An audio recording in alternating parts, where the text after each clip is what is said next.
Oil, 1 tablespoon chilli powder,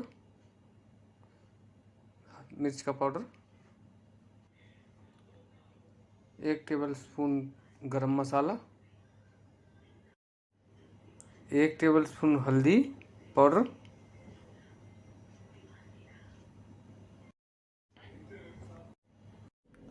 1.5 चम्मच जीरा,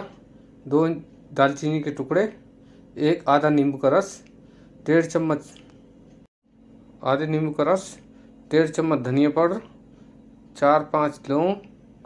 आधा चम्मच गरम मसाला, आधा चम्मच पिसा हुआ जीरा, आधा चम्मच काली मिर्च,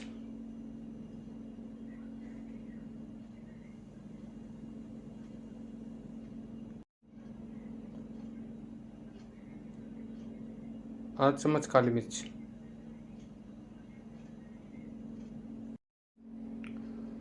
और 150 ग्राम दही।